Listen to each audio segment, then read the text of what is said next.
Hello दोस्तों, स्वागत है आपका हमारे YouTube चैनल पर।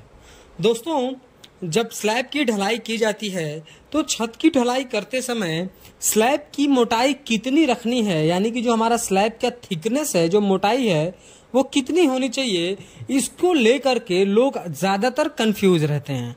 कोई आपको ये स्टैंडर्ड तरीका नहीं बताता है। अगर आप मिस्त्री या फिर ठेकेदार से पूछेंगे तो जितने मिस्त्री या ठेकेदार से पूछेंगे वो सब अलग अलग बताते हैं। कोई 3 इंच बता देगा, कोई 4 इंच बता देगा, कोई 5 इंच बता देगा, कोई 6 इंच बता देगा, क्योंकि वो जो प्रीवियस काम किए रहते हैं उसी काम के बेसिस पे ही वो बताते हैं।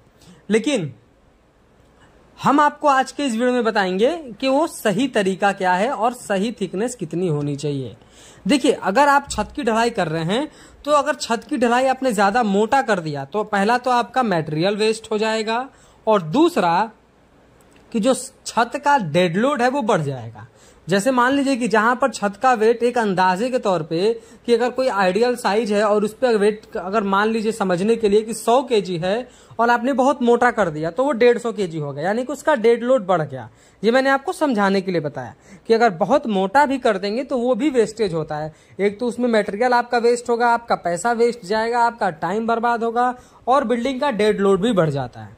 और अगर आपने पतला कर दिया तो फिर क्या है कि छत में सीलन की समस्या आने लगेगी, सरिया नीचे की तरफ से दिखने लगेगा। छत पर अगर आप कोई चीज पटकते हैं या जोर से पटकते हैं तो छत में मोटा अच्छा खासा आपको वाइब्रेशन फील होगा। तो ये सारी प्रॉब्लम्स को आपको फेस करना पड़ सकता है। तो आज के इस वीडियो में आपको बताएंगे कि आइडियल साइज क्या है एज पर IS कोड, यानी कि जो हमारा इंडियन स्टैंडर्ड कोड है उसके अकॉर्डिंग सही तरीका क्या है और कितना मोटा होना चाहिए।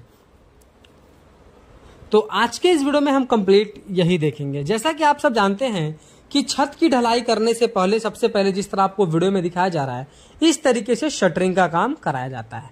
शटरिंग का काम कंप्लीट होने के बाद जो हमारा स्टील है, जो हमारा सरिया है, उसको बांध दिया जाता है। सरिया बांधने के बाद 1 वे स्लैब 2 वे स्लैब के अकॉर्डिंग जो भी हमारे क्रैंक्स होते हैं क्रैंक्स को दे दिया जाता है।